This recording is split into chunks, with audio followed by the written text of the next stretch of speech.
করতেছে না। সে তখন আমাকে বলতেছে যে তুমি তো অনেক উচ্চ বংশের মেয়ে, তোমার তো অনেক টাকা পয়সা, কিন্তু আমার তো কিছুই নাই। তো তুমি যদি আমার সাথে করো, সম্পর্কে থাকো, তাহলে তো তুমি কখনো সুখী হইবা না। কারণ আমার বাবা একজন রিক্সা চালক, আমার বাবার এত টাকা পয়সা নাই, আমি কোথা থেকে দেব? তোমার বরণপুর, তোমার যা লাগে আমি তো দেখেই আসতেছি, তোমার অনেক টাকা লাগে, অনেক চাহিদা, আমি তো তোমার কিছুই আমি পূরণ করতে পারবো না। তাই আমি লেখাপড়াও আমি আর করতে পারবো না। এখন দেখা যাইতেছি যে আমার কলেজও পড়ার মতো আমার টাকা নাই আমার হাতে। আমার বয়ফ্রেন্ড যখন আমাকে এই কথা বলছে, তখন আমি আমার বাবার সাথে কথা বলি যে বাবা, আমার একটা ফ্রেন্ড আছে, আমি যে কলেজে ভর্তি হয়েছি ওই কলেজে, বাবা ও তো অনেক গরিব ছেলে, ওরে তুমি ভর্তি করায় দাও, তুমি বললে ওরে ঠিকই ভর্তি করায় দিবে। তখন আমার বাবা ওই প্রফেসরের সাথে কথা বলে আমার বয়ফ্রেন্ডকে মানে আমার বয়ফ্রেন্ডকে কলেজে ভর্তি করায় দেয়। তো এভাবে দুজনে ইন্টার কমপ্লিট করার পর হঠাৎ করে আমার বাবার বন্ধুর ছেলে, উনি আমেরিকা থাকে, মানে ওই ছেলে আসছে আমাদের বাড়িতে গেস্ট হিসেবে বেড়ানোর জন্য। তো হঠাৎ করে মানে আসার পর মানে ওই ছেলে আর কি দেখে আমাকে পছন্দ করছে। এখন বাবার সাথে কথা বলছে যে আঙ্কেল দেখেন, আমি তো ওরে পছন্দ করি, বিয়ে দেবেন কিনা।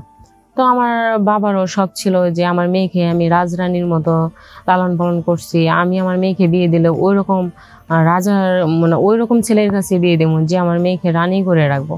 কারণ আমার বাবার বন্ধু ছেলে আমেরিকায় ভালো একটা পোস্টে চাকরি করে। তো হঠাৎ করে দেখা যায় যে যে আমার বাবা মা রাজি হয়ে যায়, ওই ছেলের সাথে আমাকে বিয়ে দিয়ে দিবে। সুপ্রিয় দর্শক বন্ধুরা, আমি সুমাইয়া, আমি আজকে আপনাদের সামনে আমার জীবন থেকে একটা গল্প আপনাদেরকে আজকে আমি শোনাবো। আশা করি আপনারা সবাই আমার গল্পটা মনোযোগ সহকারে শুনবেন। আমি সুমাইয়া, আমি রাজশাহীর মেয়ে। আমি বাবা মার খুব আদরের একজন সন্তান ছিলাম। আমি বাবা মার একমাত্র সন্তান ছিলাম। আমার বাবা মার টাকা পয়সার কোনো কিছু কমতি ছিল না। আমরা এক কথা বলা যায় যে আমরা অনেক প্রভাবশালী লোক ছিলাম। সেক্ষেত্রে দেখা যায় যে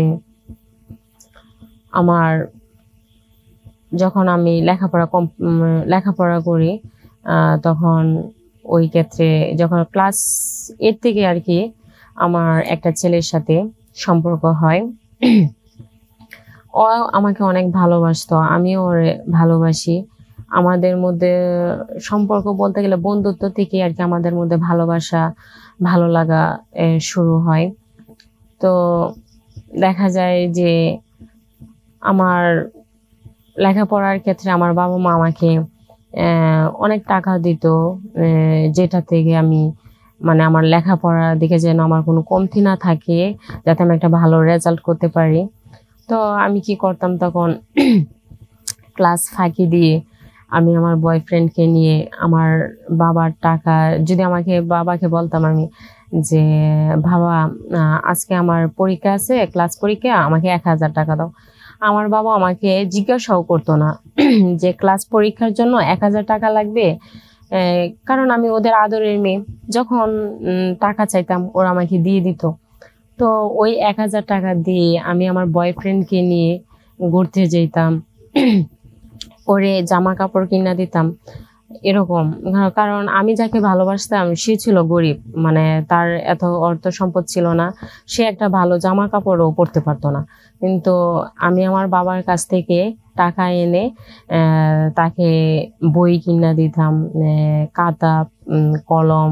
অনেক সময় দেখা যায় যে সে যে প্রাইভেট পড়তো সেই বিলটাও আমি আমার বাবার পকেট থেকে এনে দিতাম। কিন্তু আমার বাবা মা কখনো আমাকে প্রশ্ন করে নাই যে মা, আমি যে এত টাকা দিই তুমি কি করো। কারণ আমি যাকে ভালোবাসি সে গরিব থাক, কিন্তু তাকে আমি ভালোবাসি, তাকে পাওয়ার জন্যই আমি আমার বাবার কাছ থেকে টাকা এনে আমি অনেকভাবে তাকে সহযোগিতা করতাম। তার ফ্যামিলিতেও টাকা দিতাম। অনেক সময় দেখা যায় যে তার মা অসুস্থ থাকতো, তার বাবা রিক্সা চালাইয়া মানে তার এতটা সংসারে এত দায়িত্ব নিতে পারতো না। তো সেই ক্ষেত্রে যখন আমি ক্লাস এসএসসি পরীক্ষা দিই, আমার বয়স তখন 16 ছিল।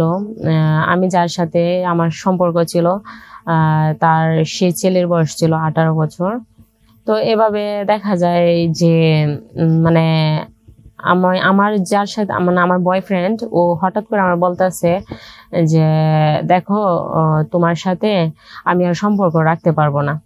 তখন আমি বললাম, আমার কি কোনো কিছু দোষ পাইছো, মানে কি কারণে তুমি আমার সাথে সম্পর্ক রাখতে চাইতেছো না?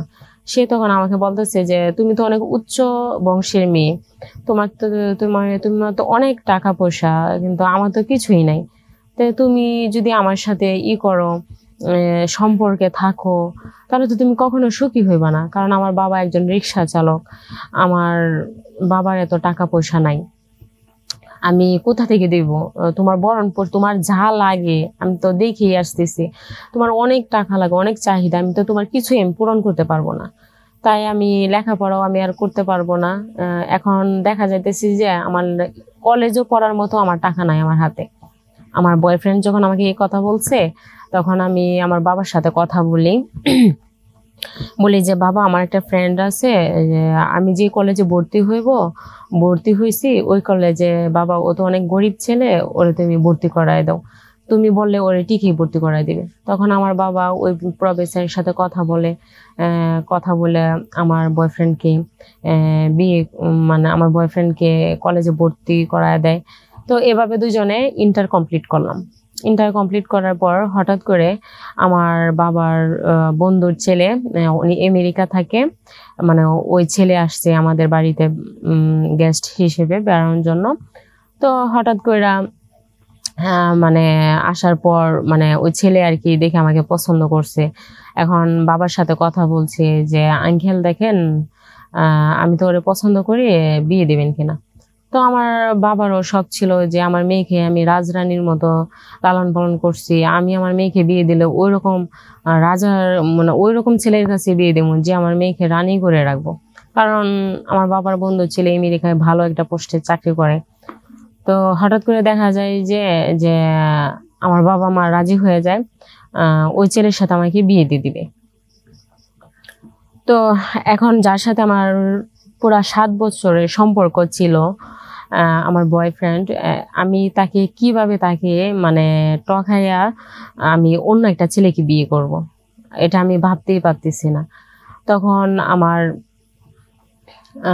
আমি আর কি তখন আমার বয়ফ্রেন্ডের সাথে কথা বললি যে দেখো, এই আমার বাবা আমাকে বলতেছে ওনার বন্ধু ছেলের সাথে আমাকে বিয়ে দিয়ে দিবে, এখন আমি কি করব তুমি বলো।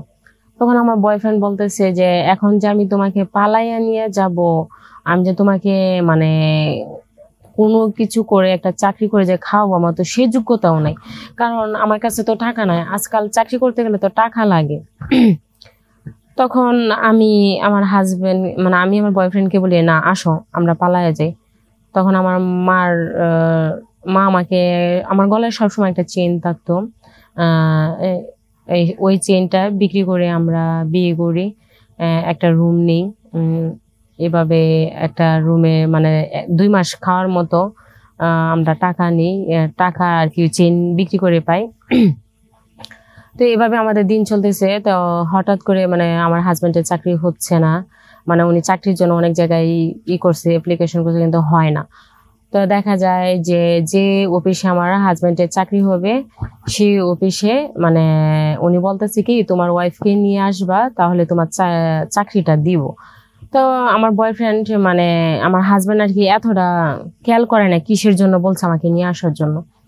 তো যখন নিয়ে আসার পর উনি আমাকে বলে কি, মানে আমার হাজবেন্ডের বস বলে তুমি যদি আমার সাথে শারীরিক সম্পর্ক করো তাহলে আমি তোমার হাজবেন্ডের চাকরিটা দিতে পারি, তোমার হাজবেন্ডও ভালো থাকলো তুমিও ভালো থাকলা, তোমার হাজবেন্ডকে একটা ভালো পোস্টে চাকরি দিয়ে দেব। তখন আমি ওনার কথায় রাজি হই। রাজি হওয়ার পর এখন আমার হাজবেন্ডের ভালো পোস্টে উনি আমার হাজবেন্ড চাকরি করে, একটা ভালো ইতে আছে। কিন্তু আমার হাজবেন্ড কখনোই জানে না যে যার কারণে মানে উনি একটা ভালো একটা পোস্ট পাইছে, ভালো একটা জব করতেছে, সেটা শুধু আমার কারণেই আমার হাজবেন্ড মানে এত বড় লেভেলে উঠতে পারছে।